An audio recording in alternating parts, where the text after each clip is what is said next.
habla que para construir las pistas o estabilizar las pistas, el sistema constructivo necesitaba para la primera etapa, pista 2 y 3, 15 millones de metros cúbicos de material de relleno, basalto, tezontle y tepetate. Entonces, tú al hablar de una cantidad tan inmensa de material, tienes que presentar cómo vas a obtener el material, porque es una alta cantidad. Para ponerlo en cantidades claras, estamos hablando del equivalente a 16 pirámides del Sol. Es lo que iban a ocupar para rellenar las pistas. Ahora sale UMAI, que es un organismo que consultaron previo y le dio viabilidad, y ahora dice que no, que para la construcción de las pistas 2 y 3 no se llevaron 15, se llevaron 30 millones de metros cúbicos, o sea, el doble de lo que ocupaban para tan solo las pistas 2 y 3, que son la fase 1 de las 5 fases constructivas que lleva el aeropuerto. Ahí estamos hablando de las consecuencias de no contemplar todos los impactos a generar. Ellos decían que iban a ocupar 16 minas para rellenar todo esto. Ahora estamos hablando no de 180, más de 180 minas operando dentro de la región. En el municipio de Tepetlán tenemos nada más y nada menos que la operación de más de 60 proyectos mineros que están trabajando día y noche para rellenar la parte del aeropuerto. Esta parte de las pistas es un punto importante y medular en el cuestionamiento del proyecto del lago de Texcoco. Si ustedes vieron dentro de los medios, se hablaba que originalmente el proyecto iba a costar 169 o 112 mil millones de pesos, porque hay dos cantidades ya manejadas. Pero el proyecto original decía que esa cantidad de dinero era lo que se iba a ocupar para las 5 fases constructivas. Ya en uno de los debates públicos que tuvimos con Antonio, que es quien representa la manifestación de impacto en Foro TV, públicamente dice que no, que para cuando ellos presentan la manifestación de impacto ambiental, no tenían definido el mecanismo constructivo para las pistas. Por ende, no sabían cuánto iba a costar realmente. Y precisamente el Colegio de Ingenieros les vuelve a decir después que efectivamente la consecuencia de no haber tenido ese dato implicó en el aumento de casi 300 mil millones de pesos del costo del proyecto para la primera fase. Ya se descartan las otras 4 fases, tan solo para la primera fase. Entonces, aquí está la realidad, que el aumento del proyecto, el costo del proyecto no fue la devaluación, como así lo dijeron públicamente, fue el no saber qué vas a hacer. Y ese dato que nos dio es clave, porque en una manifestación de impacto tú tienes que saber qué vas a hacer, porque si no, obviamente no sabes qué impactos vas a generar. Entonces, no es posible que hayan podido evaluar un proyecto si no sabían ni siquiera en qué iba a consistir el proyecto. Por eso es que siempre les hemos dicho que su manifestación de impacto la hicieron al vapor, la hicieron express. ¿Qué es lo que están criticando de Santa Lucía? Que no tiene datos. Pues aquí está peor. Aquí sin datos se los inventaron, y eso es lo que decayó. En primero, el aumento del costo de la obra. En segundo, el impacto ambiental no contemplado. A este proyecto, a estos casi 300 mil millones, les tenemos que sumar los 20 mil millones que va a costar la obra paralela del proyecto de Conagua, Plan Hidrológico Lago de Texcoco, que se divide en 3 etapas. Los colectores marginales para 9 ríos del oriente del Estado de México, que aquí está su manifestación de impacto ambiental, la construcción de más de 20 plantas tratadoras de agua para la región y sanear los ríos de la región, y la construcción de vasos, no lagunas, vasos reguladores en la parte o a un costado del lago Navarcarrillo. Les voy a explicar en qué consiste.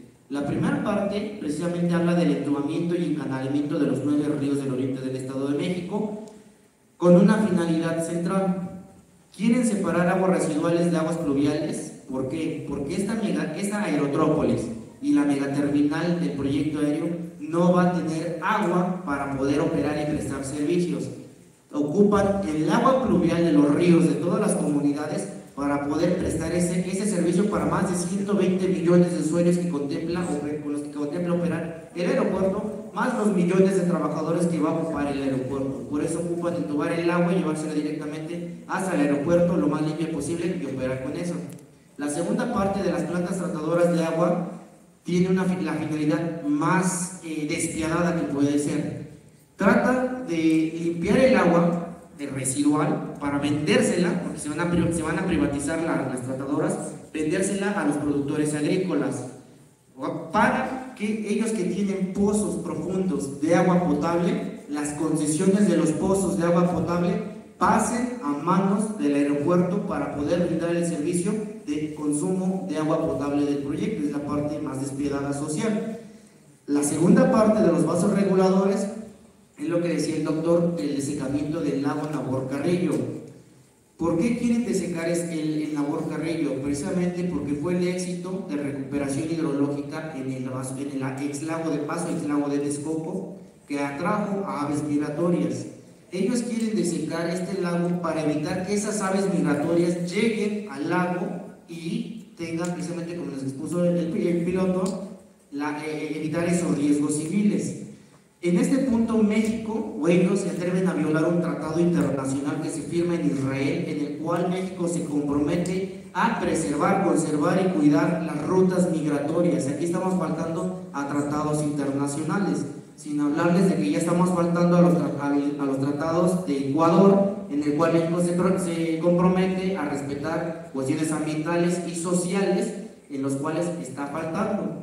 En las partes sociales se nos ha hablado de que se hizo una famosa consulta. Sí, es cierto, se hizo una consulta. Está el formato público. Si ustedes lo leen, el formato está dirigido a que no puedas oponerte al proyecto, porque te expone los beneficios que va a generar, pero nunca te habla de los perjuicios que va a generar. Entonces, tú, para poderte generar una opinión real y verdaderamente analítica, tienes que conocer los pros y los contras de un proyecto.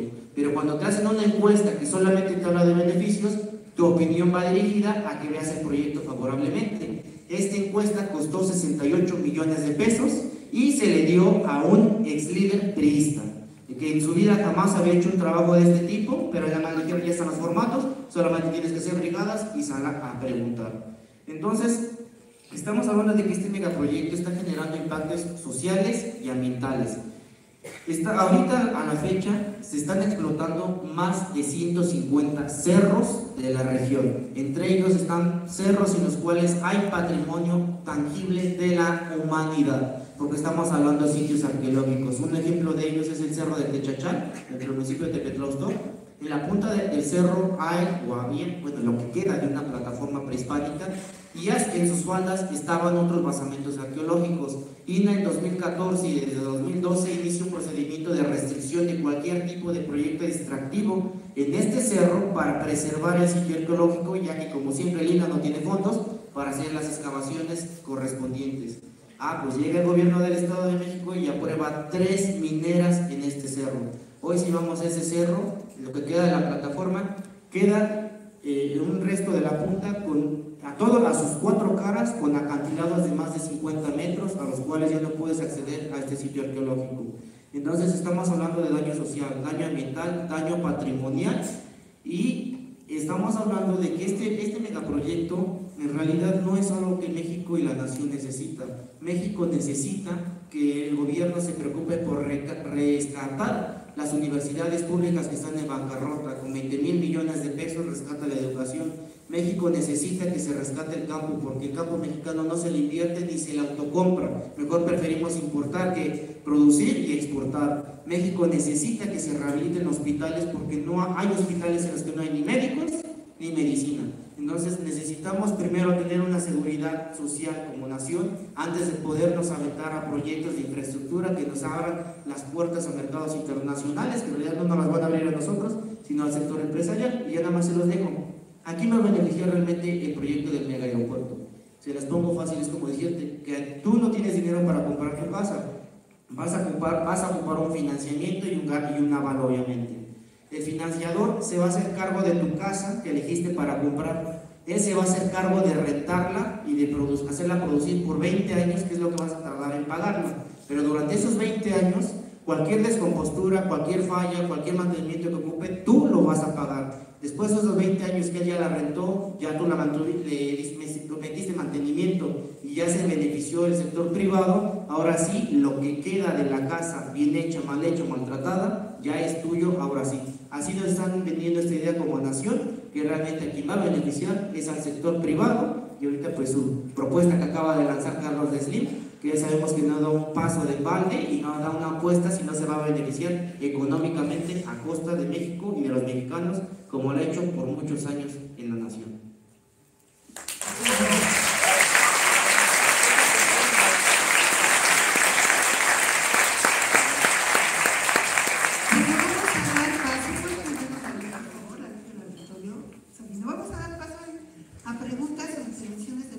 Antes de continuar con los otros tres ponentes que nos faltan.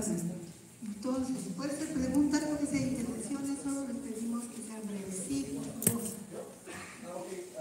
Yo supongo que la respuesta me la podrá dar el piloto, pero el día que fue el desfile militar, yo me acuerdo haber escuchado en el radio, me supongo que es como que un invento, precisamente para tratar de justificar la inoperabilidad de Santa Lucía. Yo escuché que al momento del desfile militar tuvieron que alterar la operación del Aeropuerto Internacional de la Ciudad de México. Gracias. Entonces, ¿puedes repetir? Ok. Bueno, sí. El día del desfile militar, yo había escuchado que se tuvo que alterar la operación del Aeropuerto Internacional de la Ciudad de México con argumentos de inoperabilidad entre los dos, que porque interfieren las rutas y lo que sea. Y pues me puse a leer los tratados internacionales de distancia mínima de pistas, etc. Busqué ejemplos de aeropuertos que parecieran no seguirlas, como por ejemplo el de Tijuana y San Diego, me parece que están como a 30 kilómetros, son aeropuertos internacionales y operan. Londres tiene dos también que están muy cerca y operan sin problema. Y encima aquí Santa Lucía y el Internacional de México, según yo, están paralelos, lo cual todavía es un poco más benéfico. Pero me acuerdo que se me quedó mucho. Justo que el día del desfile militar dijeron que se tuvo que frenar la operación casi para que funcionara. Ese mismo día me acuerdo que los militares mismos aprovecharon para decir no se puede utilizar Santa Lucía porque no son compatibles. Entonces, yo no creo esto, pero me gustaría, si es que es una mentira, saber por qué. Y ya, es todo. Gracias. Bien, tomamos algunas otras preguntas y ahorita vemos quién contesta. ¿Sí? Tú.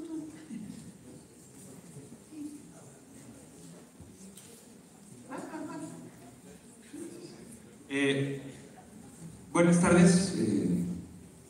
Miren, nada más la cuestión. Hay varios temas que ya mencionó la compañera Marta del Frente de Pueblos en Defensa de la Tierra. Yo hace un año estuve trabajando, mi nombre es Alberto Trejo, soy, primero me presento, egresado de la Facultad de Ciencias Políticas y Sociales de esta casa de estudios. Estuve trabajando en una consultoría que estaba haciendo la revisión no solamente del impacto social en términos del grupo aeroportuario de la Ciudad de México, sino inclusive de las cabeceras municipales de los 5 municipios, valga la redundancia, que rodean el polígono de la obra.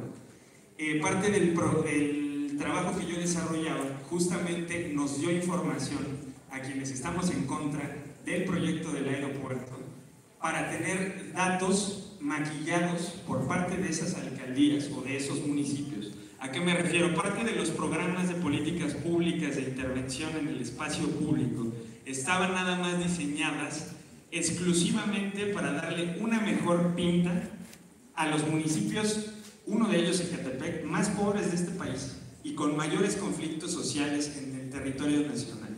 ¿En qué consistía uno de estos programas? Destinar aproximadamente 60 millones de pesos para pintar los techos de las casas alrededor del aeropuerto, justificando que este tipo de acciones son para el mejoramiento y beneficio de las comunidades de esos 5 municipios. Pintar los techos significa darle una mejor vista a la zona más marginada del Valle de México, porque justamente queremos venderle la idea al mundo de que este aeropuerto es digamos, sinónimo del progreso que vamos a tener. Lo cierto es que esto es solo un dato. Por otro lado está esa propuesta que se esgrimió de hacer universidades específicas para el tema aeronáutico en la zona del aeropuerto. Hasta la fecha, ninguno de esos programas de educación pública destinados para esos 5 municipios se ha echado a andar, pero en los reportes que ha hecho el Grupo Aeroportuario de la Ciudad de México hasta la fecha, se sigue diciendo que hay inversión en esos temas. Por cierto, para concluir súper rápido, se supone que el Grupo Aeroportuario de la Ciudad de México en esta semana o en la que sigue va a revelar el estado real, entre comillas, de avance de la obra. Hasta donde sabemos, solamente real va 20% del avance de la obra, pero ellos reportan ya un avance del 42 al 45%. Es claro que nos mienten. Gracias. Vamos a tomar una tercera pregunta o opinión y luego contestamos, porque si no se olvida la primera pregunta, ¿sale? Sí, gracias. Yo soy Rafael Serrato, soy profesor de aquí de la Facultad de Ciencias y yo quisiera poner también dos cosas sobre la mesa, ¿no? Ya sabemos que está esta campaña plagada de mentiras y yo creo que una de las mentiras también es esta de la saturación, ¿no? O sea, sabemos que sí está saturado el nuevo aeropuerto de la Ciudad de México, pero en algunas fuentes han dicho, por ejemplo, que el 20% de los vuelos son vuelos que yo les llamaría como vuelos paja, ¿no? Por ejemplo, para ir de Chiapas a Guatemala es Chiapas DF Guatemala, ¿no? Entonces muchos de ese tipo de vuelos es los que provocan la saturación del aeropuerto y claro que eso nos los cobran a nosotros, no nos cobran derecho del piso, diésel de los bueno, turbocina, etcétera, ¿no? Entonces es una de las mentiras también que tenemos que atacar, esa saturación que se puede resolver de otras maneras, no necesitando construir otro aeropuerto, como lo decía, ¿no? Sino articulando los que ya están, como lo decía el piloto aviador, ¿no? Esa articulación, y si incluso ya el cabecita de algodón ya va a llevarse muchas secretarías de aquí y va a descentralizar, ¿por qué no también pensar en esa descentralización del centro del país y mandar a los turistas a otras partes del país, pues, ¿no? O sea, también pensando en que no necesitamos el aeropuerto más gigantesco del mundo, sino necesitamos pensar en la articulación de otros aeropuertos que están aquí en la ciudad, o bueno, alrededor de la ciudad, ¿no? Incluso ya pensando, si neta están pensando que nosotros somos el futuro, o bueno, más bien los jóvenes, porque yo también ya estoy más para allá que para acá, los jóvenes que vienen atrás de nosotros, pues neta en 20 años no vamos a necesitar aeropuertos, ¿no? O sea, vamos a necesitar lugares donde salgan los drones, ¿no? O sea, ya neta, esa es realmente una visión de futuro y que tampoco nos enrollen con la cosa del progreso, ¿no? Ese progreso ya no lo queremos, ese progreso es el que nos ha llevado a esta crisis ambiental y la neta, pues ya con las tecnologías y con otras formas de ver el mundo, pues nosotros, o espero que los jóvenes no quieran ese tipo de progresos que pues devasta ecológicamente, devasta culturalmente, devasta ambientalmente, etcétera, ¿no? Entonces, pues cambiarnos ese chip de que es necesario y sí, no, fíjense que lo necesitamos, la neta, pues no, y hay que pensarle y atacar esas mentiras desde otro lado. Gracias. Gracias. A ver, el capitán a la finalizada respuesta al comentario sobre el desfile militar y la suspensión de actividades. A ver, no sé, no recuerdo el nombre de él, pero vamos a tratar de resolver rápido la desinformación que hay al respecto. ¿Sí me escuchan, verdad? Sí. Ok. Desde hace 60 años que empezaron los vuelos militares en una parada aérea el 16 de septiembre, se paran las operaciones totalmente.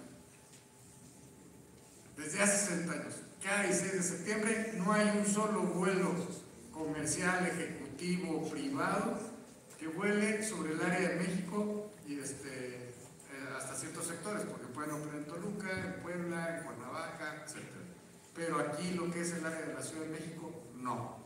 ¿Por qué? Los aviones militares despegan de la base aérea militar de Santa Lucía, e incluso antes, por ejemplo, los 727 se tenían aquí en el aeropuerto de la Ciudad de México y despegaban 2, 3 aviones al mismo tiempo, aviones grandes de pasajeros.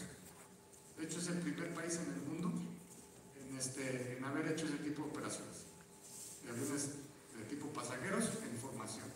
Entonces, ¿y esto por qué? Porque se invaden los espacios aéreos para pasar sobre el área de Palacio Nacional.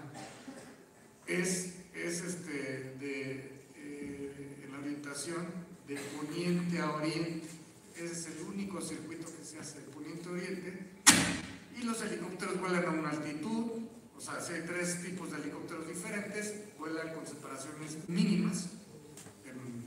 Los aviones, los F-5 pasan un poco más alto, los 737, los 27, los de la Policía Federal, todos pasan. Entonces, ¿qué pasaría si están las operaciones comerciales? Pues ahí sí hay un conflicto.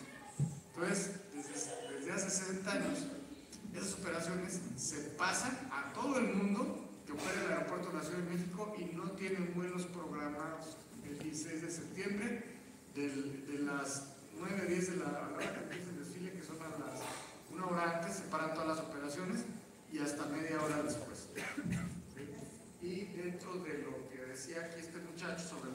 observación tiene razón. Por eso hay que darle juego al sistema aeroportuario del Valle de México. No lo puedes hacer con el nuevo aeropuerto. Tienes que echar a andar y revivir lo que es Toluca, Puebla, Querétaro y Cuernavaca. ¿Sí? Lo que decías de los vuelos de Chiapas y Guatemala, pues sí, vuelas para salir a Guatemala, vuelas de Tapachula para allá, pero esos vuelos están programados. Todo el detalle de lo que se pretende del hub, hacerlo nada más en el nuevo aeropuerto o en el Enterprise, y lleva esa formativa. Es nada más la plancha y la barra. Muchas gracias, ingeniero. Igual para complementar esa parte, digo, si nos metemos a leer un poco, encontramos ahorita las respuestas. El mismo Colegio de Ingenieros, que es un organismo que ellos consultan y le dan viabilidad a este proyecto, dice por qué el capricho del nuevo aeropuerto internacional de México va en base al argumento de Mitre. Mitre les dice, en caso de que se optara por la opción de operar dos aeropuertos, o sea, Santa Lucía y el Aeropuerto Internacional de México, al mismo tiempo, muy probablemente habría varias líneas aéreas, principalmente estadounidenses, que pondrían obstáculos y condiciones para volar a la Ciudad de México, con las consecuencias económicas que esto tendrá. Las pérdidas serían muy relevantes. Adicionalmente se perdería la oportunidad de que el nuevo Aeropuerto Internacional de México se convirtiera en un hub para el tráfico internacional. Ellos, o sea, el capricho aquí es que les interesa el famoso hub. Y Mitre les dijo que si opera Santa Lucía y el Aeropuerto Internacional de México, se olviden de su hub, pero es viable la operación de dos aeropuertos al mismo tiempo. Y además, lo que decía el compañero, es cierto, lo que tú dices de los estudios y los apoyos que da el grupo aeroportuario, revisen las notas. A Texcoco para el mantenimiento de carreteras le dio 40 millones de pesos, y en los municipios aledaños, con todos los alcaldes coludidos, les está reasfaltando todas las vías de comunicación. Entonces sí están más o menos dando ese dinero. Ok, hay dos personas más que levantaron la mano. Está Leti acá. ¿Le das el micrófono, por favor? Nada más son tres invitaciones, una el 16, en el Prometeo se van a estar haciendo una megamanta y carteles gigantes en contra del aeropuerto en Texcoco para pegarlos en puentes de distintas avenidas. Otra es el 22, va a haber un acto en el Prometeo, también donde va a venir gente de los pueblos a hablar contra el aeropuerto. Va a estar el llanero y un poco de música. Y la consulta interna aquí en Ciencias va a ser el día 23 de las 8 de la mañana a las 6 de la tarde. Ok, había otro bueno acá, sí, por favor.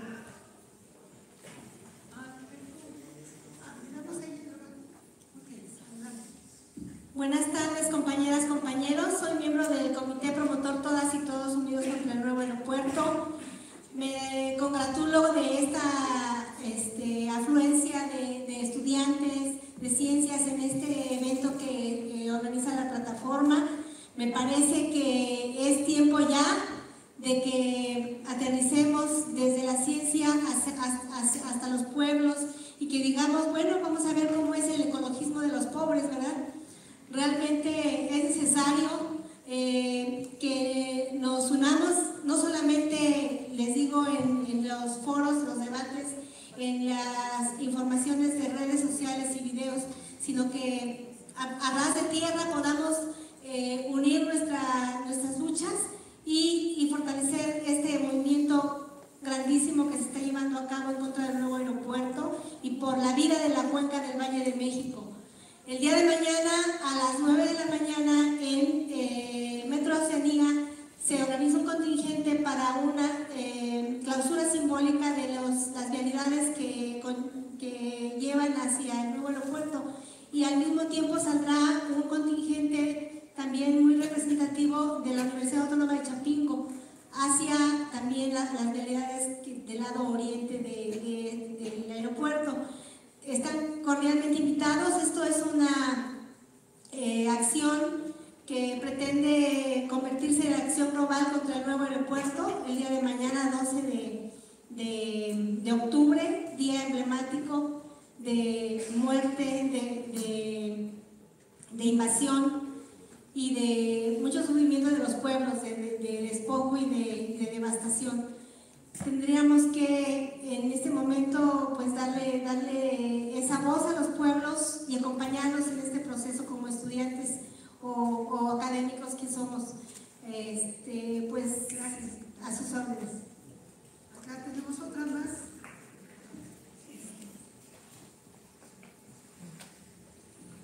Hola, buenas tardes a todos. Yo soy Daniel Antonio, ingeniero civil por el Instituto Politécnico Nacional y actual estudiante de aquí de la maestría en geotecnia en la Facultad de Ingeniería.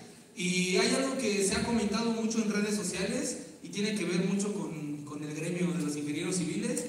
Y hay que dejar claro que el tema del aeropuerto no es una cuestión técnica, definitivamente.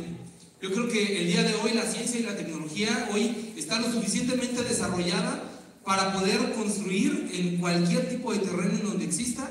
Se ha comentado mucho los aeropuertos que se han construido sobre el mar, que son ciertos, son reales. Pero compañeros, los países que se han atrevido a hacer este tipo de infraestructura no tienen los índices de pobreza que tiene este país. Los países en donde se ha desarrollado esa tecnología no tienen la brecha económica tan fuerte como la tenemos aquí. Compañeros, yo sí quisiera decirle a los colegas ingenieros civiles que no seamos ciegos. Tenemos la capacidad, claro que la tenemos para poder construir, pero no es una cuestión técnica, es una cuestión de justicia social, es una cuestión de desarrollo de una nación entera, compañeros. El día de hoy, incluso la cuestión de la imposición de estos megaproyectos se ha hecho por la cuestión de la violencia. No es una cuestión de hechos, no es una cuestión de ciencia. ¿A quién está sirviendo todos los adelantos tecnológicos que hay? Es lógico que hacia nosotros no, que hacia la base, hacia los trabajadores, hacia los campesinos no está haciendo. Hoy el mundo entero tiene la solución para satisfacer incluso la demanda alimenticia a nivel mundial y no está ocurriendo, compañeros. Esta situación no es porque no existan los medios para realizarlo, sino es por los intereses de las grandes cúpulas de poder. Y cuando Andrés Manuel López Obrador les aventó la cuestión a los empresarios de que ellos se hicieran cargo de la concesión del aeropuerto, con la cual yo no estoy de acuerdo, ellos mismos dijeron que no. Ellos nos dijeron que no porque el mantenimiento del aeropuerto va a ser carísimo. Y en esto estamos completamente de acuerdo. Ese mantenimiento va a ser caro. Y si ese mantenimiento va a ser caro, pues que lo paguen los capitalistas y no los hijos de los trabajadores, compañeros. Entonces, la situación hoy en día, si hay otra alternativa con menos recursos, con la inversión de menos recursos, hay que tomarla, compañeros. Nosotros preferimos el agua.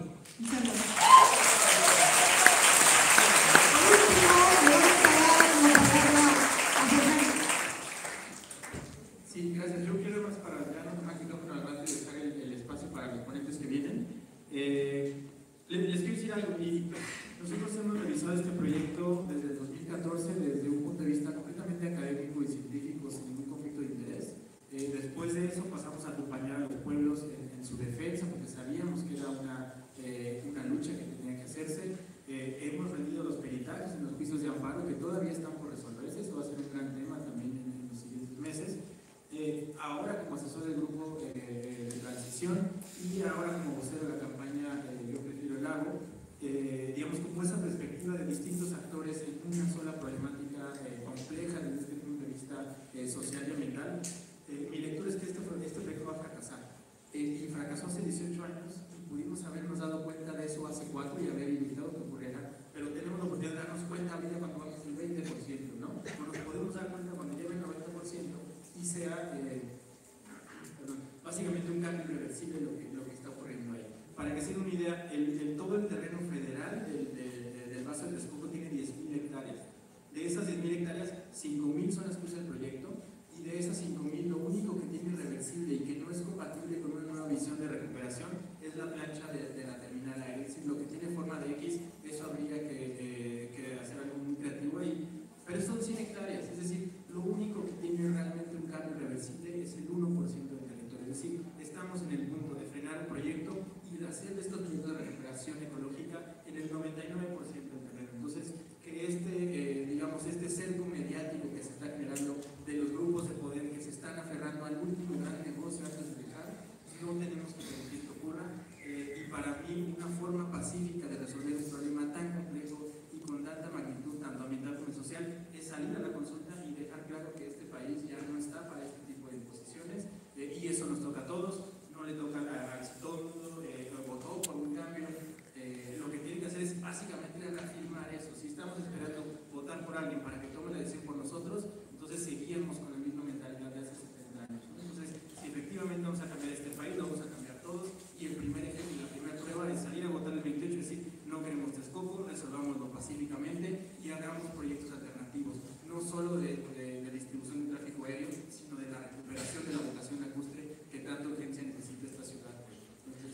Gracias.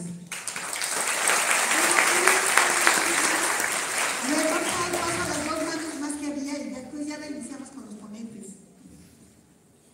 Muy buenas tardes, soy Juan Díaz, soy expiloto de la Fuerza Aérea Mexicana. Quiero comenzar diciendo que yo estoy a favor de la no construcción del aeropuerto debido al gran daño ecológico que se va a llevar a cabo. Pero también quiero externar un caso en específico de lo que habló el capitán Allen, el peligro aviar. Yo tuve la oportunidad de operar 4 años en el Aeropuerto Internacional de Cozumel. Como saben, es una isla. El aeropuerto, digamos, que está aquí hay mar al oeste, hay mar al este y hay una laguna al norte.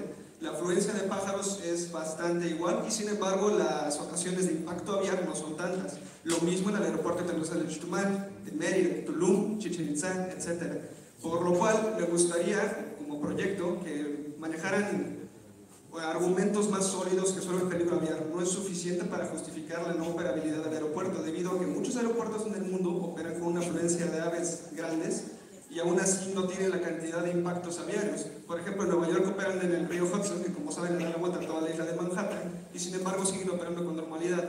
Me gustaría escuchar argumentos más sólidos en cuanto a la viabilidad de Santa Lucía como aeropuerto y no de Texcoco. ¿Por qué? Porque yo también operé muchos años en Santa Lucía y les puedo decir que hay muchos problemas técnicos que el capitán ahorita nos va a poder resolver en cuanto a la operación simultánea de uno de otro. Por ejemplo, después de las 18 horas casi no hay operaciones de aeronaves militares y solo se ocupa el borde de la estación de Santa Lucía para hacer las aproximaciones a la Ciudad de México. O sea, no hay operaciones en Santa Lucía para que se hagan las aproximaciones sobre el área de Santa Lucía o paralelo al área de Santa Lucía. Entonces estamos hablando de muchas dificultades técnicas, el hecho de la cancelación del aeropuerto debido a que no hay muchas opciones viables y como ya lo mencionaban acá, está saturado. Como decía acá, creo que ese fue el profesor, lo que llama vuelos paja. No es que una aerolínea pueda volar directo de Chiapas a Guatemala como él decía. ¿Por qué? Por problemas de logística. Digamos, una aerolínea no le conviene tener un avión de capacidad de 90 personas que solo lleve a 6 que quieren viajar de Chiapas a Guatemala. Lo que hacen es precisamente eso, vuelan de Chiapas, Ciudad de México, allá llegan a llenar casi el avión con 80 pasajeros de capacidad de 90 y se van para allá. Entonces no es nada más de hacer vuelos charters o vuelos directos, porque la logística aeronáutica no lo permite.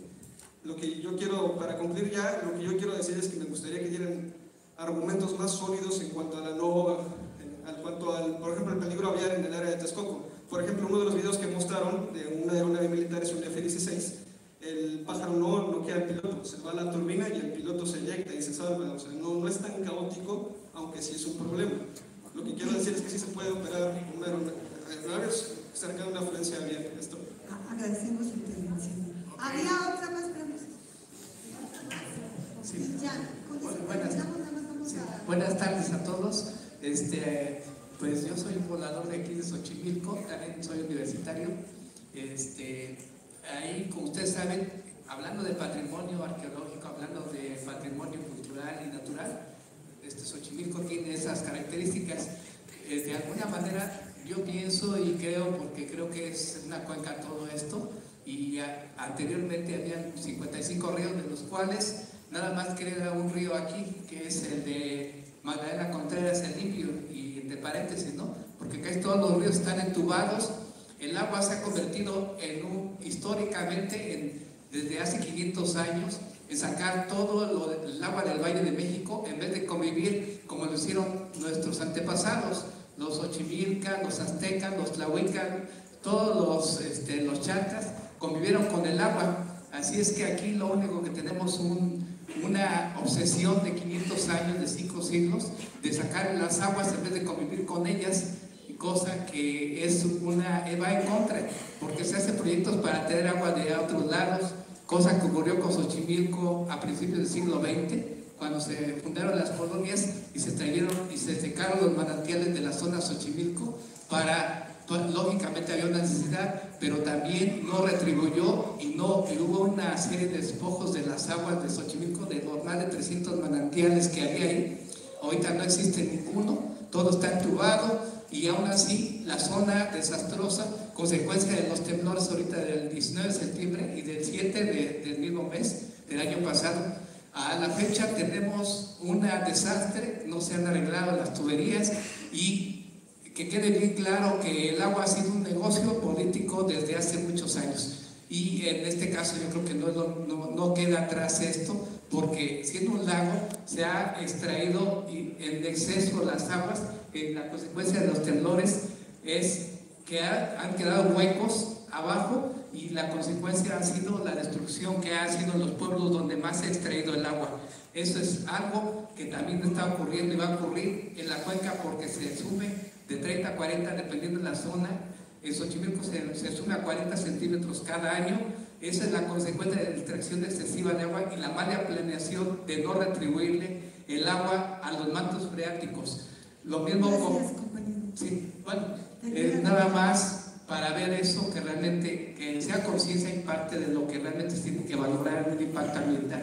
Gracias. A ver, respecto a los argumentos sólidos para Santa Lucía, hoy se dio lectura a 2 párrafos del informe que presentó la Organización Aeronáutica Civil Internacional, OASI, a Peña Nieto en noviembre de 2013. Vamos a escucharlo, ¿sí? Sí, les leo textual. Aunque en principio no es parte del alcance del estudio, la base aérea de Santa Lucía se encuentra a 36 kilómetros aproximadamente del Aeropuerto Internacional de la Ciudad de México, distancia que se reduciría si lo que medimos es la separación de sus espacios aéreos. Es una zona despejada con buena climatología local, con características mecánicas del terreno que no parecen tener especiales notaciones críticas y dispone de espacio para crecer, en principio de manera moderada. Las trayectorias principales de operaciones son compatibles entre ambos aeropuertos, aunque lo serían menos con un hipotético aeropuerto. En la mayoría de los parámetros que sirven para realizar un análisis comparado entre las distancias alternativas que ofrecen los posibles emplazamientos de aeropuertos complementarios del Aeropuerto Internacional de la Ciudad de México, Santa Lucía cuenta con argumentos fuertes como los expuestos en el párrafo anterior para ser una poderosa opción. Sin embargo, si se trata no solo de que ahora absorba la demanda no atendida por el aeropuerto actual, sino que en un horizonte de 30 años sea quien lo sustituya por completo, Santa Lucía es claramente insuficiente. Es decir, no podríamos sustituir todo, quitar el aeropuerto internacional y usar solo Santa Lucía, pero en la distribución no hay problema. Bueno, vamos a dar paso a los últimos ponentes de este foro para concluir con la visión general que hemos estado tratando aquí. Entonces, tenemos ahorita al controlador de tráfico aéreo Ramón García Verde Vargas, especialista en control radar, instructor aeronáutico.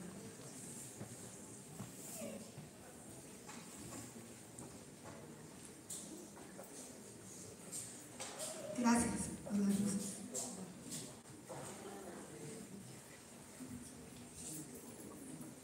Buenas tardes, gracias por invitarme a este foro, muy amable por su asistencia. Me permito recordar que en 2014, prácticamente, al saberlo del proyecto del nuevo aeropuerto, pues por varias razones, principalmente porque tenemos recursos, tenemos 2 pisos que están diferenciando mucho y que de alguna manera pues no se estaban tomando en cuenta. Y se iba a hacer un proyecto, se está haciendo un proyecto ecológicamente inviable por las cuestiones hidráulicas, inundación, etcétera, y aparte despilfarrador. En pocas palabras, un elefante blanco el proyecto que están llevando a cabo. Bien, en aquella ocasión tuve la oportunidad, el 15 de abril de 2015, de estar en el Senado. De alguna manera, en ese entonces, lo que yo expuse, algunas gentes lo retomaron. Por eso también estoy aquí, porque gente de Texcoco escucharon mi propuesta. A finales de ese año, el equipo de López Obrador, con el ingeniero Riabo, Samaniego también, retomaron partes importantes de la presentación. Hay algunas pequeñas diferencias que yo pienso se pueden ajustar, pero al día de hoy me permito decirles que acaba de dar la conferencia del ingeniero Jiménez Espriu hoy en la mañana, y él enfocaba 2 puntos que yo recalcaba en ese entonces. ¿Cuáles son esos 2 puntos? Pues bueno, vamos a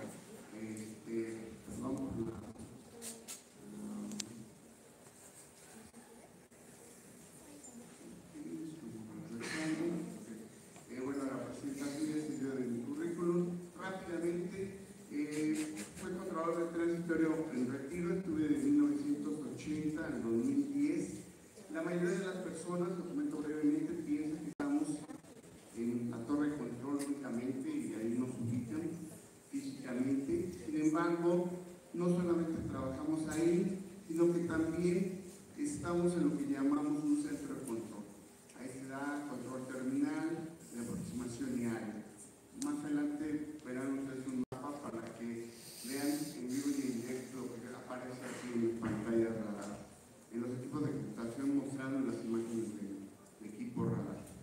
Bueno, y entrando en materia, volviendo al punto que decía, bueno, yo decía en ese entonces, bueno, en primer lugar, considerar el aeropuerto Benito Juárez como el aeropuerto principal de la Ciudad de México, yo le doy 12 años todavía de vida, dependiendo en función de la demanda y oferta real, en complemento con el apoyo del Aeropuerto Internacional de Toluca, haciéndolo, reimpulsándolo como un aeropuerto de bajo costo y que va a ayudar y mucho a las operaciones durante estos 12 años del actual aeropuerto de la Ciudad de México. Y como punto 3, convertir la base aérea militar de Santa Lucía en un aeropuerto de muy pocas operaciones militares, las más esenciales solamente. Aquí hago un paréntesis. La mayoría de las veces se ocupa en un periodo, digamos, de 2 horas aproximadamente, no todos los días, generalmente de lunes a viernes para la operación de Santa Lucía, y el resto del día esa pista queda desperdiciada, no se utiliza, y ahí hay una razón por la cual yo lo propuse. Bueno, y eso sí, planeando y proyectando que en el 2030 la base aérea de Santa Lucía sea el nuevo aeropuerto de la Ciudad de México. Todo lo anterior viene en la siguiente exposición, o sea, fundamentalmente en lo siguiente.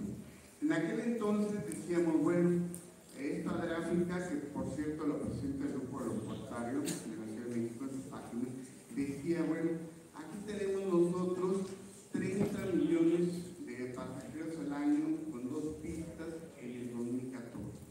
Bien, ¿qué es lo que pasa al año de 2017?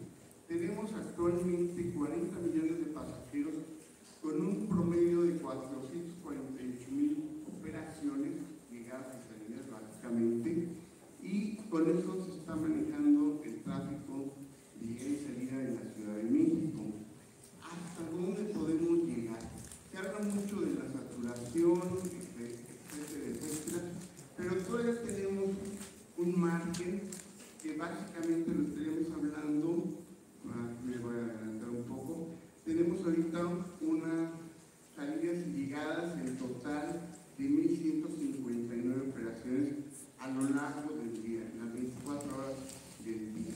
Básicamente estamos hablando, tenemos todavía un espacio porque tendríamos nosotros alrededor de 1.280 operaciones por día que tendremos posibilidad de manejar en el actual aeropuerto. Claro que hay que hacer algunos ajustes, de hecho eso lo mencionó el ingeniero Espío el mediodía. Esos ajustes que implica hacer algunas posiciones más de a bordo remoto, inclusive dejando espacio, hay espacio en los hangares, por ejemplo, de la Policía Federal, de la PGR, de otros hangares que pueden ser trasladados a Santa Lucía u otro aeropuerto, y ahí tendríamos espacio para aproximadamente unas 10 aeronaves más. Bien, aquí pongo el caso de los slots porque en ese entonces se mencionaba mucho que, en el 2016 ya se mencionaba por parte de Alejandro Argudín, que en ese entonces era el director del aeropuerto capitalino, que él estaba abierto a los slots, o sea, a la asignación. Él decía que hoy en día todo el mundo debe saber si hay una demora, es por culpa de las aerolíneas, por culpa del aeropuerto, por condiciones meteorológicas. Pues todavía al día de hoy, pues esa información nos la debe y no está ocurriendo. ¿Qué es lo que está pasando? Bueno, hay una controversia de la DGAC contra COFECE por los slots. Ahí los slots, y recalco esto, son muy importantes porque es la actualización que se da para la operación comercial de una aeronave, una llegada, una salida. Lo que hizo la COFECE fue un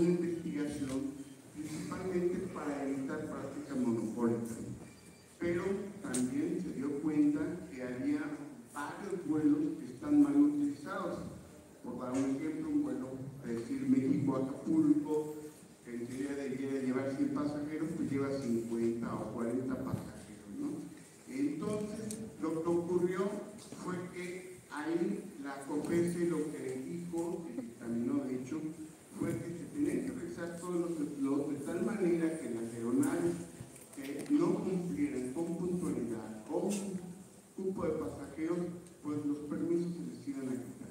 Obviamente, a la FAC, la SCT, el Grito en el Cielo, protegen mucho a ciertas aerolíneas y entonces a la COFECE se hizo a un lado y lo último que ha ocurrido es que la COFECE ya llegó ante la Suprema Corte el caso de los slots para que ellos determinen si son la autoridad o no para dar estos dictámenes, o la DGAC es la encargada de los dictámenes con respecto a los slots. Bien, ahora volviendo al tema del cupo del aeropuerto. El 25% de las operaciones que hay en el aeropuerto son de aviones chicos, como este que es una TR-42, o como este que es un Embraer 190, 175, en donde hay un cupo de 50 a 115 pasajeros.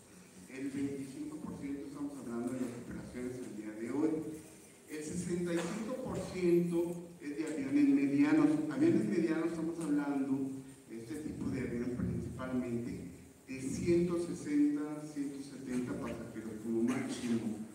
Y algunas aerolíneas ya están trayendo este nuevo avión, Airbus 321 Neo y Boeing 737, que ya tienen mayor capacidad y que pueden inclusive caber ahí 240 pasajeros.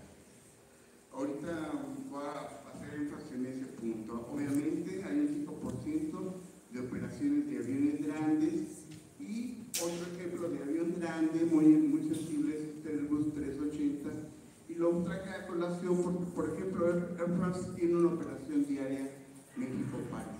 Anteriormente lo hacía con un Boeing 50 pasajeros, y ellos con este avión, con la misma operación, ya están transportando 550 pasajeros y tuvieron operacionalmente un incremento de 100 pasajeros para beneficio de ellos. ¿Okay? Bueno, entonces todos estos aviones, inclusive hay aviones de carga como estos que también operan en el aeropuerto y ocupan un 5% de los slots.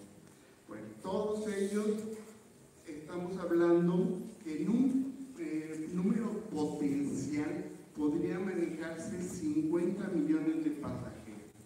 Podríamos decir que si fueran los aviones, todos los vuelos al 100%, al día de hoy estaría manejando el aeropuerto 50 millones, 25 de llegada, 25 de salida. Obviamente no ocurre eso. Estamos hablando de un promedio de ocupación que gira alrededor del 80%. Por eso tenemos para finales del 2017 y probablemente para este año el total de 40 millones de pasajeros. ¿Okay? Bueno, pasando a otro punto, hago énfasis en esta imagen porque tenemos la imagen de la T2. La T1, cuando nada más teníamos la T1, llegó a manejar hasta 26 millones de pasajeros únicamente. Ahora con la T2 se han ido emparejando y prácticamente van a la mitad.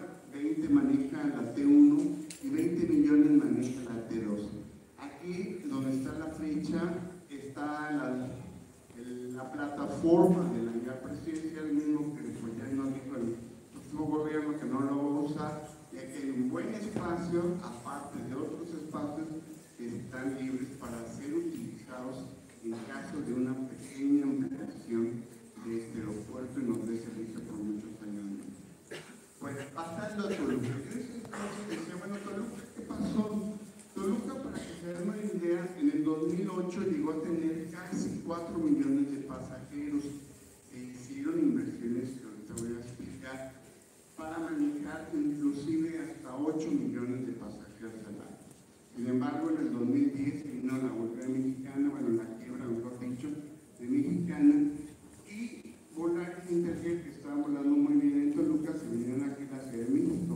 Actualmente Toluca solamente maneja 600,000 pasajeros al año, es una caída muy brusca, muy espectacular, y se está desperdiciando todas esas instalaciones que nos costaron, y digo nos costaron porque se hicieron con dinero público. En el caso de Toluca, rápidamente, bueno, pues se hizo una inversión para equiparlo en primer lugar con un equipo que le llamamos sistema ILS, para que pudiera aterrizar los aviones con niebla. Decían, es que hay niebla en Toluca y no pueden llegar. Bueno, les pusieron un sistema ILS para que en condiciones de baja o casi nula visibilidad se pudieran hacer las operaciones de llegada y de salida. En ese entonces mencionaba que se hizo una inversión en infraestructura por cerca de 2.100 millones de pesos, mismos que al día de hoy se están desperdiciando. Bueno, entramos a los datos técnicos. Ahí hay unos datos técnicos, para no ser muy cansado me referiré que tenemos una pista de 4.200 metros de largo por 45 de ancho, tiene diversas radioayudas, tiene bastantes superficies en hectáreas y la pista tiene una buena longitud de 4 kilómetros con 200 metros. Algunas características que se están perdiendo, desperdiciando. Bueno, entrando a Santa Lucía. Aquí en el caso de Santa Lucía, bueno, decía yo, pues, ¿por qué no se utiliza? De que desde entonces los militares no lo dejan, resultó que sí. Y bueno, el caso de Santa Lucía sí se puede utilizar. ¿Qué es lo que va a pasar? Bueno, aquí hay una imagen de toda la vista aérea del aeropuerto de Santa Lucía y hay mucho espacio para construir básicamente 4 pistas.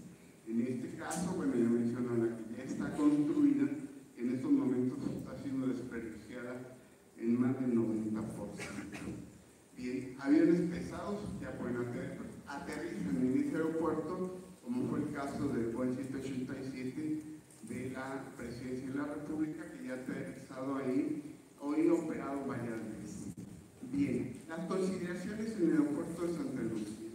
Bueno, aquí me voy a enfocar básicamente a los espacios aéreos, que es, digamos, una especialidad. En el caso de nosotros, tenemos una división de espacios aéreos para evitar, obviamente, que haya algún incidente, ya no digamos un choque, que haya un acercamiento peligroso entre dos aeronaves. La primera parte se refiere a lo que es torre control, TNA conocida como el área terminal, el control de área y el espacio aéreo superior. Básicamente en todo el mundo, con diversos ajustes, tienen esa separación. En el caso de nosotros, pues tenemos nosotros un flujo de tráfico que se adecua. Un tantito. Ok, ahí se ve, si se alcanza a ver. Esa imagen es en vivo, es el momento. Están viendo los vuelos que están llegando y saliendo del aeropuerto de la Ciudad de México y de la zona metropolitana. Esa página es de acceso público, hay una versión gratis, cualquiera de ustedes la puede acceder y la puede ver. De hecho, bueno, considero que es muy entretenido, obviamente es mi profesión, pero bueno, ustedes podrán ver con calma los diferentes vuelos. Aquí, por ejemplo, estamos viendo el despegar del aeropuerto de la Ciudad de México, un vuelo de Volaris, cuya ruta va México-Cancún, y el avión acaba de despegar. En teoría tenía un estimado despegue a las 10:45, se demoró 32 minutos, pero aún con la demora, pues aquí va a llegar a tiempo a la ciudad de Cancún a las 7:15 aproximadamente. Bueno, así es sucesivamente. Traigo a colación esta imagen porque aquí donde aparecen las islas SLM es donde está la base aérea de Santa Lucía. En este caso, la base aérea de Santa Lucía se le está dando un techo de un espacio aéreo hasta 10.000 pies. Los aviones despegan de 7.000 pies, que viene siendo alrededor de 2.200 metros, pero bueno, manejamos nosotros. Y todo avión que despegue a 10.000 pies en plan de vuelo de instrumentos tiene que llamar control de aproximación para continuar su vuelo. En el caso de las llegadas que están hacia Lucía, que proceden del norte, se hizo una modificación en el 2100 y buena parte de las llegadas llegan a ese Lucía, llegan y lo checan con 13.000 pies. Con un estudio que obviamente se tiene que llevar a cabo, se tiene que llevar al simulador para ese techo de Santa Lucía se puede ampliar, mi estimado, a 13.000 pies aproximadamente.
Entonces, hay muchos argumentos, y ya afortunadamente lo está retomando ahorita este gobierno, para echar a andar Santa Lucía y Toluca, y tengamos, en mi opinión, muchos años más todavía el aeropuerto internacional de la Ciudad de México. Muchas gracias.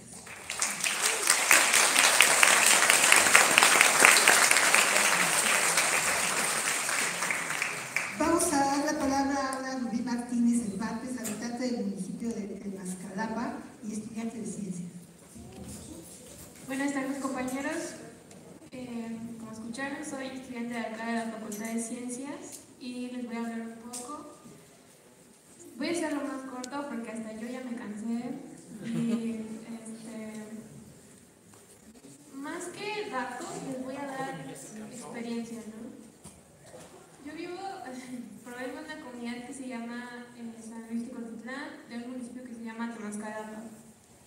¿Dónde caramba está eso? Bueno, imagínense las pirámides de Teotihuacán, Santa Lucía, pongan un punto en medio y ahí estamos, ¿no? Digamos, medio bien ubicados. Justo en la orilla del Estado de México, colindando con Hidalgo, incluso hay una comunidad que, pues nada, o sea, media comunidad es del Estado de México, media comunidad es de Hidalgo. Hemos sido un pueblo que ha sufrido porque, iniciando por allá de los 70s, no sé si conozcan, pero hay un CADER, un centro de almacenamiento de desechos radiactivos. Nos lastimaron. Había familias con labio leporino, bendito Dios. Como estudiante de ciencias les puedo decir que el periodo de desintegración del cobalto es de 5 años, entonces las familias que lo heredaron pues fueron algunas, no fueron todas, ¿no? Pero nadie nos peló, ¿no? Nos ignoraron, nos lastimaron, claro, pero pues creo que a nadie le importó. Luego siguieron, ¿no? Con fraccionamientos. ¿Qué hacen los fraccionamientos? Pues son lugares donde construyen casas para hacer sobrepoblación y nadie se preocupa por el agua, ¿no? Porque el municipio es el que te da el agua, pero el municipio está privatizado hasta cierto punto. Nos roban el agua, entonces. Yo he pasado en mi comunidad años sin agua, ¿no? Pero, pues, ¿quién le importa una comunidad así, no? Es chiquita, ¿no? Ni siquiera yo creo que alguno de ustedes haya escuchado hablar sobre Tlaxcalapa. Entonces vamos a puntualizar más, ¿no? Ahora nos mandan a San Luis Ticotitlán, que es de donde yo soy, ¿no? Que es un cerro, digamos, donde se encuentran las comunidades. Iban a ocultar mi imagen, pero no se pudo. Se encuentra rodeado por otros 3 cerros. Y son minas de tezontle, y las minas de tezontle, pues cuando rellenan el aeropuerto, ¿no? Acabamos de escuchar, ¿no? Que se hunde.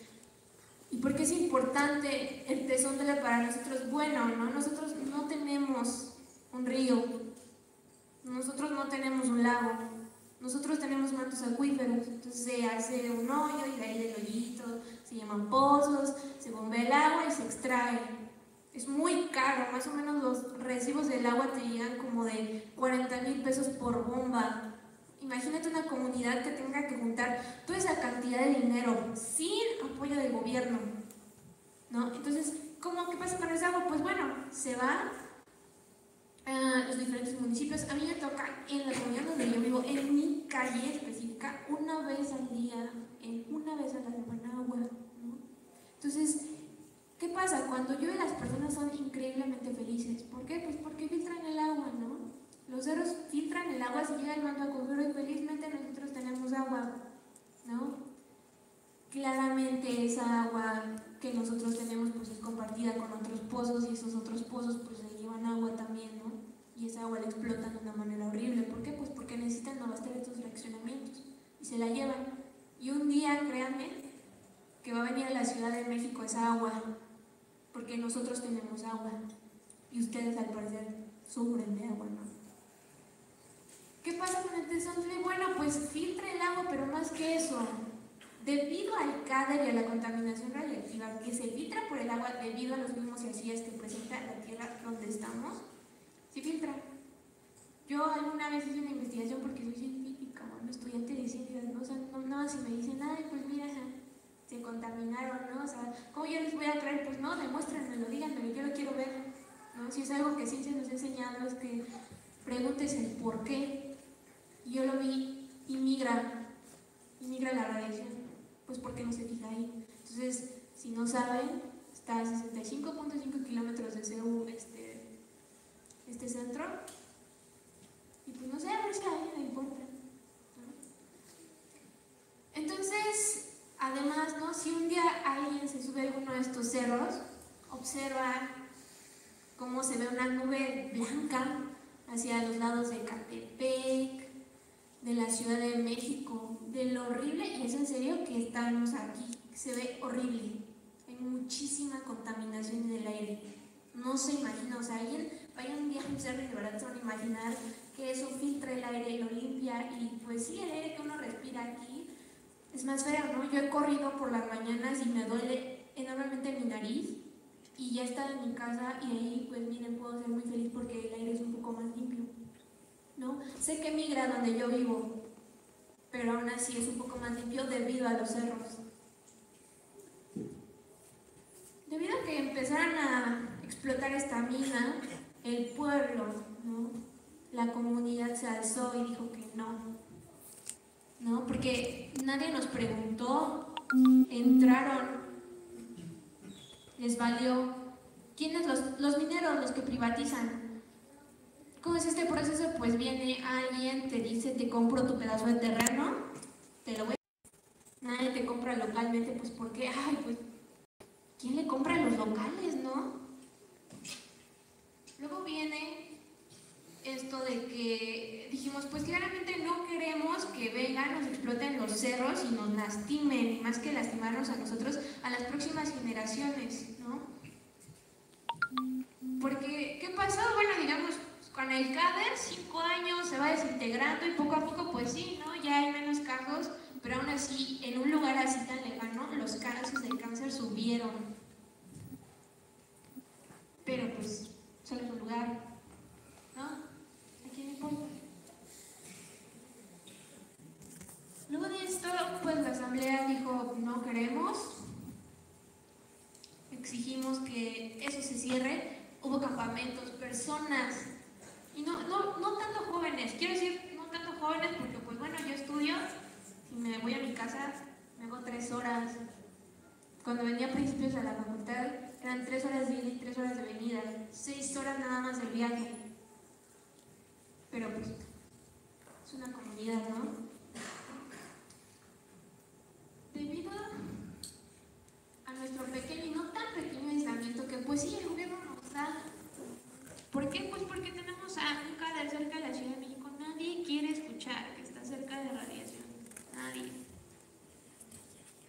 Nadie quiere escuchar esas cosas horribles porque es mejor cerrar los ojos y que nada pase.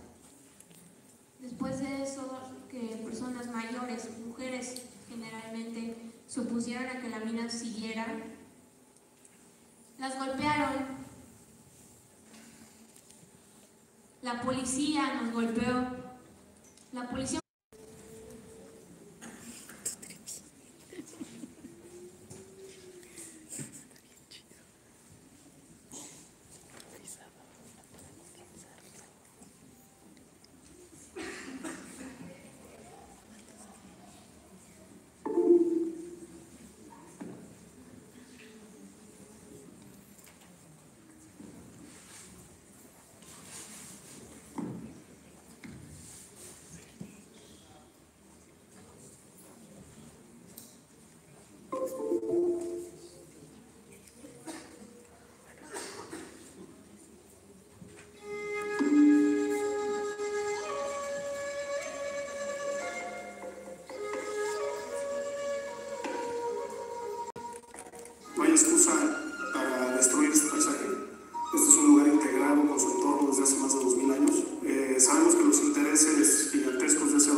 sociales de la UACN.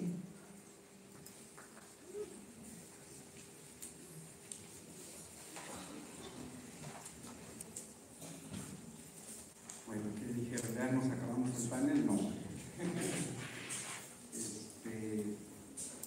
Les agradezco la paciencia.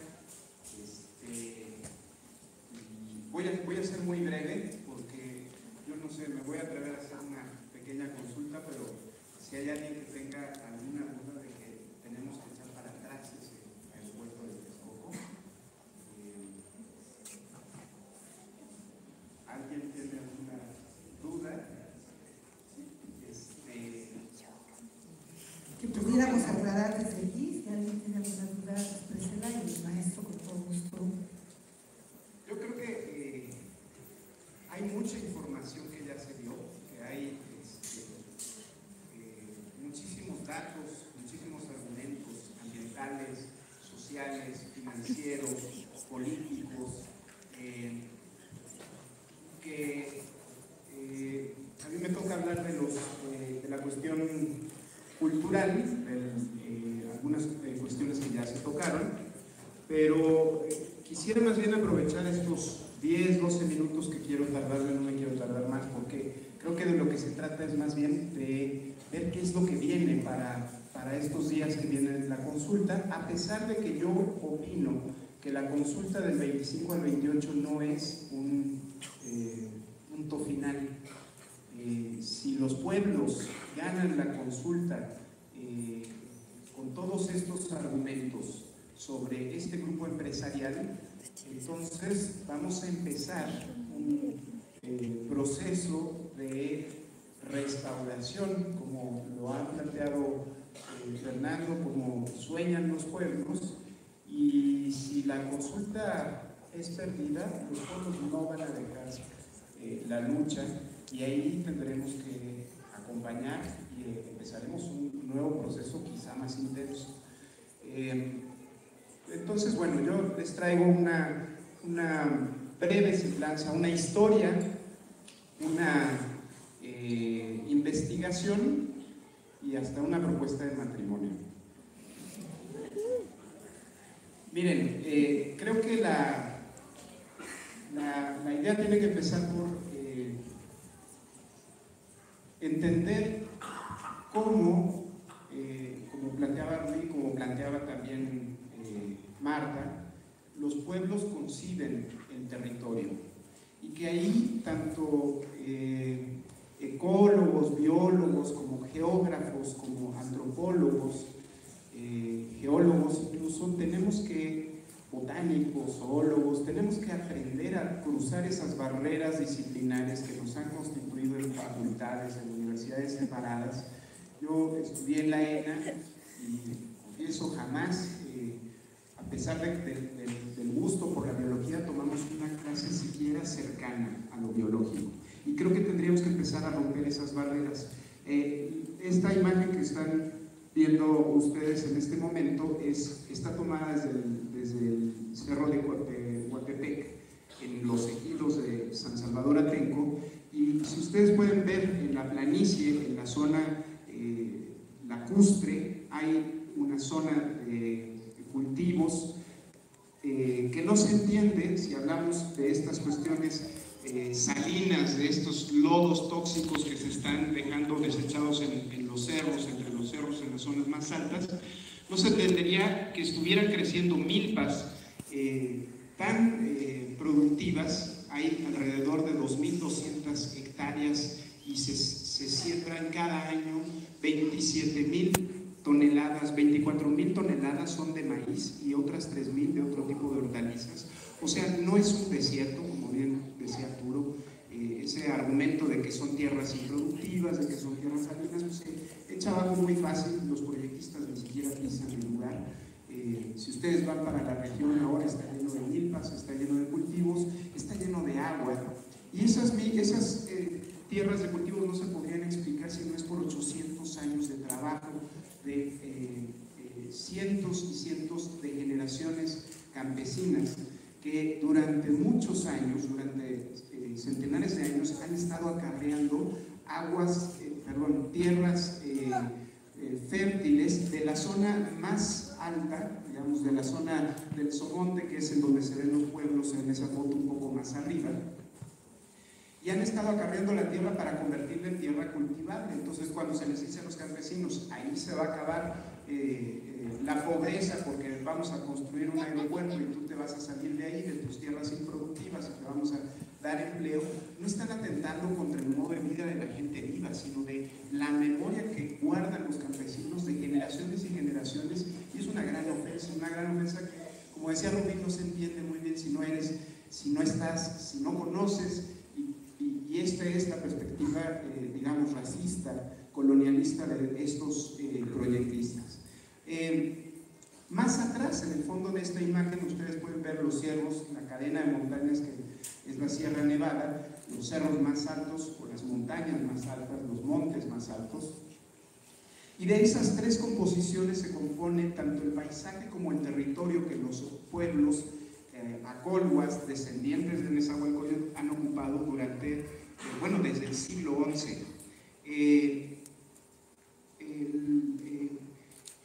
La forma de concebir el territorio, que no es parcializada, o sea, no es un pedazo de tierra, una parcela, sino es en forma regional, territorial, incluso paisajística, tiene que ver con dos conceptos que nos unen de alguna manera, y por eso la propuesta del matrimonio, a quienes estudiamos la antropología desde la perspectiva rural y a quienes estudian el ciclo del agua desde la perspectiva de las ciencias.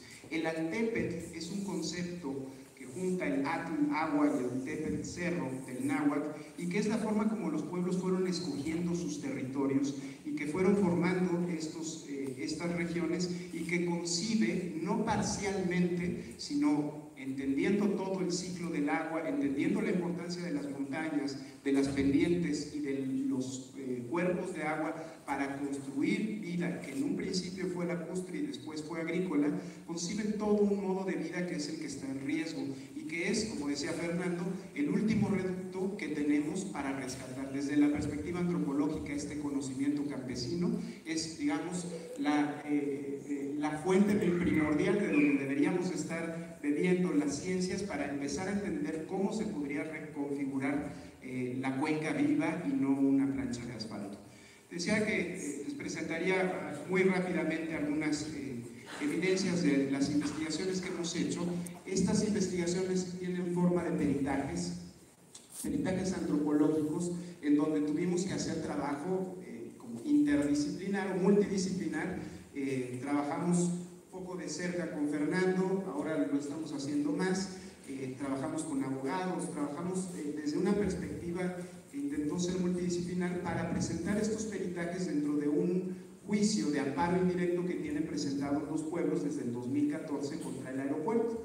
Entonces, esta lucha, esta parte jurídica de la lucha que todavía no tiene sentencia y que se espera en los primeros meses del próximo año también abone a la lucha contra el aeropuerto y por la recuperación de la cuenca, necesitó de un estudio sobre la región socioambiental histórico, podría decir. Hay evidencias de poblamiento, de paso de grupos humanos desde hace 12.000 años, pero de asentamiento desde hace 800 años, de estos pueblos que son ascendentes de una de las culturas que, como decía el compañero de Xochimilco, acompaña a estas siete culturas que vienen de ese lugar mítico que es Chicomostoquico y ocupan la cuenca en diferentes regiones, y que empiezan a construir una civilización lacustre primero y después agrícola.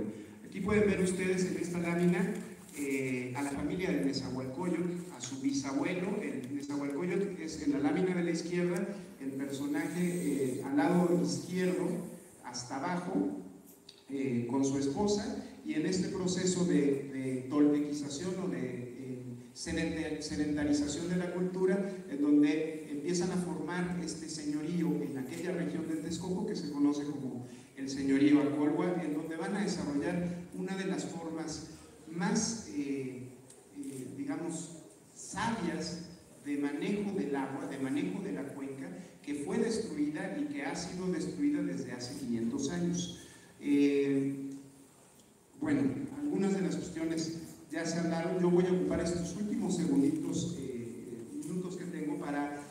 contarles un poco la experiencia del recorrido que apenas hicimos ayer. Por ahí acompañamos a Arturo también a Tepetlaustoc, a la mina, y a enseñarles algunas imágenes de esto que algunos proyectistas del grupo aeroportuario dicen que argumentan los pueblos por ignorancia, dando cuenta de su elitismo, de su racismo, y de que este proyecto que estamos presenciando y que tenemos que detener es la culminación de un proceso de colonización que empezaron los españoles hace 500 años y que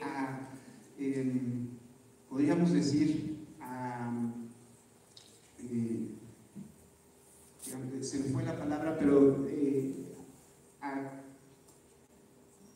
perdón ustedes, es el problema del agua y de la falta de comida que ahorita traemos, pero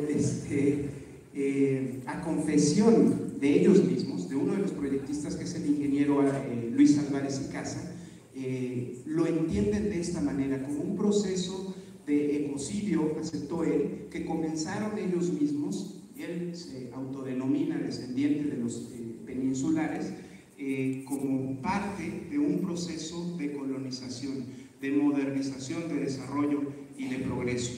Bueno, que es un director de un instituto de ingeniería de aquí, de la UNAM, ¿no? Y que se ha comportado como un verdadero mercenario.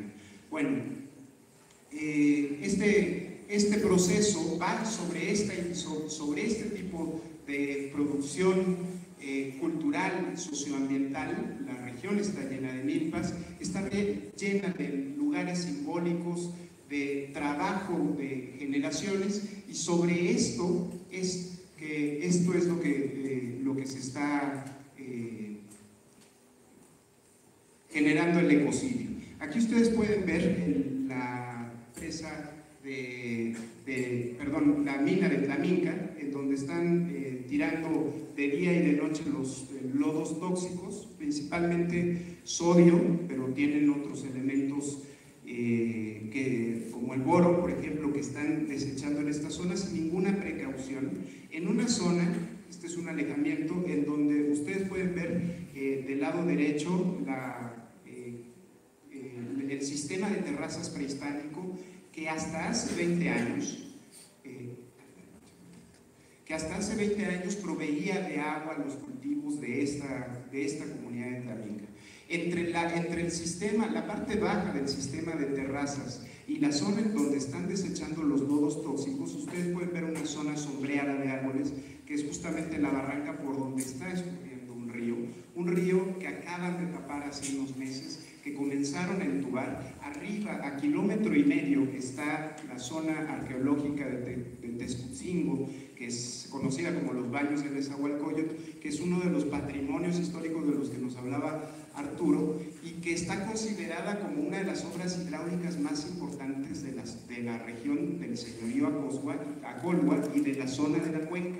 Ahí lo que tenemos es la decisión de acabar con un sistema que además está en una zona alta, que va a provocar escurrimientos, que va a contaminar el río, que va a dejar a las zonas de cultivo de alrededor completamente contaminadas, y que va a dejar en esta comunidad un rastro completamente destructivo. Esta es la zona, la mina de Tepetlaustoc, en donde ayer la apoderada legal de la mina corrió a Jiménez Espriu. Es este hueco tremendo que han generado en los últimos 3-4 años, decía la gente de ahí, que digamos las casas quedaron a 50 centímetros de la pendiente de un precipicio, de un abismo de 70 metros de profundidad. Esta es una foto que tomé de Twitter de la visita de ayer de artistas aliados también, para que vean ustedes cómo digamos estos camiones que están de día y de noche haciendo vaciado este tiro de lodos tóxicos está afectando. Bueno, la propuesta de matrimonio es que nos tenemos que juntar, gente que estudiamos ciencias sociales y gente que estudia las ciencias naturales, comenzar a trabajar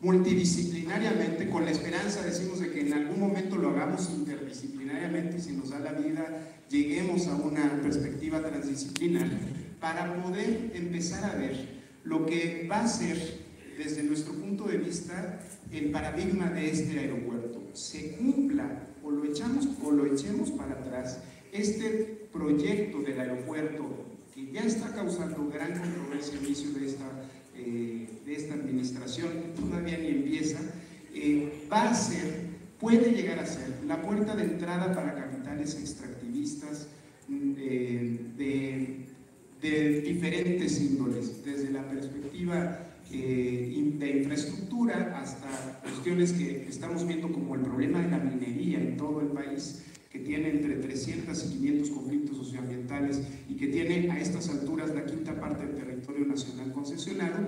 Si nosotros permitimos que este aeropuerto entre y se construya, puede significar muy probablemente la puerta de entrada para que otros capitales se sientan a sus anchas y comencemos una lucha en todo el país para evitar ecocidios y despojos territoriales en donde los pueblos, las comunidades van a necesitar de especialistas en geología, en geoquímica, en aeronáutica, en antropología, en ciencias sociales, en biología en general, y tenemos que empezar a construir desde nuestras facultades y desde nuestras escuelas los cursos que den cuenta de estas perspectivas metodológicas que se han estado haciendo para las evaluaciones de impacto ambiental, para hacer la crítica a las evaluaciones de impacto social y para empezar a construir argumentos en contra de estos ecocidios y de lo que nosotros tenemos bien claro significa también un etnocidio, que será la imposición de una forma de vida de un grupo por la fuerza sobre otro y que en distintas capas del conocimiento universitario, incluyendo la jurídica, tenemos ya instrumentos, herramientas para ir echando a andar hacia adelante. Bueno, ahí la dejo porque me estoy pasando de tiempo y creo que más bien sería una cuestión de platicar cómo podemos, como universitarios, a corto plazo, de aquí al 28, empezar a funcionar, a implementar mecanismos para la participación y pensar más a mediano plazo nuestro trabajo en común. Muchas gracias. Gracias.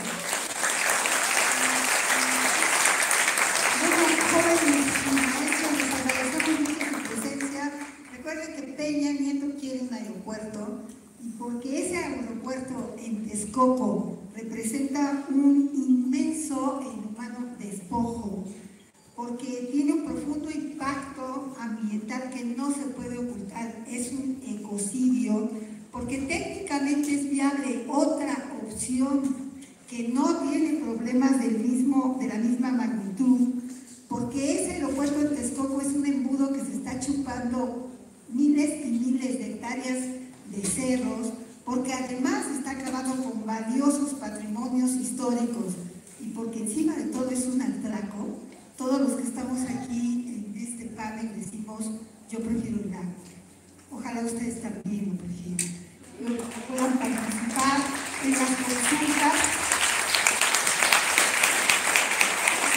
Solo quiero hacer una corrección, porque cuando inicié explicando la situación de nuestros pueblos, yo dije que hemos recorrido la UNAM desde 2001 en los pasillos.